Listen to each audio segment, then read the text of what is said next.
Hello, my name is Taylor Willingham. I'm an attorney and I want to show you how you can file your own beneficial information form with the federal government. First, you have to go to fincen.gov and you'll pull up this page. The easiest way to do this is just go get started. You jump in here. You can pull off a PDF and do it through a PDF if you want to and submit it right there, but the easiest way to do it, just file it online. The first question is just asking you, are you correct in your report?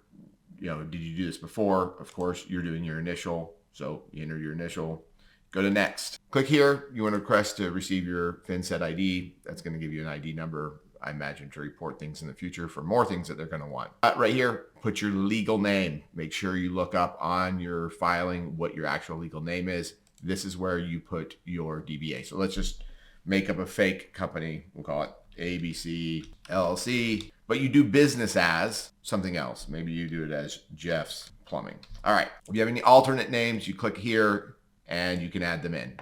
You might have multiple names that you go by. You need to put all the business names that you use, just so you know that. Form identification, tax identification. What do you use? What's the tax ID number that you use to file all this? Is it an EIN, SSN, a foreign filing? So you should have an EIN number. It usually, when you filed on your taxes or anything like that, so you might struggle, where do I find this number? Well, it's on all your tax returns that you've filed before in the past. You should have been given one when you initially filed, but it's 9 numbers. They'll usually have a dash in there. You got to remove that. See if that gets us good. All right. Jurisdiction of formation. Of course, most likely it's the United States if you're watching this video, but you could have done it foreign. Your state, let's say it's Alabama. That's where you form the company. Where did you form your company, in what state? Down here, current U.S. address is for the company that you're doing. And we'll go Texas 75070. Okay, so we go next.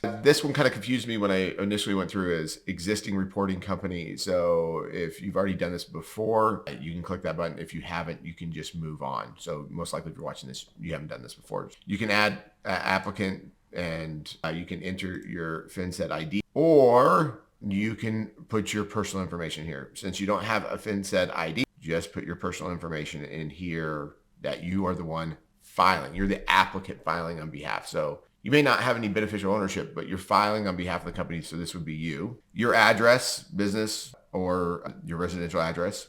Form of identification and issuing jurisdiction. Okay, so this is asking you for your identification to prove as the applicant who you say you are. You can just use your driver's license. Okay, we got our ID, jurisdiction, the state. We got to tell where your ID is from. So you have to have all that. Now here's the next thing that you kind of want to be aware of. They make you upload that document. So if you're using your driver's license or anything, you got to upload your documentation. Here's the beneficial ownership. So this is who owns more than 25% of the company. Okay, so anybody that owns over 25% needs to fill this out. If you ever have questions, just go up here. That's stupid. They didn't just put these sections in here, but they give you the sections and the fields apparently right up there. But is it exempt entity? No. If you're going to be exempt, it's going to be because you're some large corporation or something like that. This was another weird thing. They ask for last name and then first name a lot of times on this, and then sometimes they'll ask for first and then last. So just be aware that that's what's happening. So you would just put your information in here. Once again, let's just do Smith, Alex, and then we put the birth date, then the residential address, all the identification. Up here at the top, was the confusing part for me. When you have more than one person, this is where you click to get more additional people to be able to add in.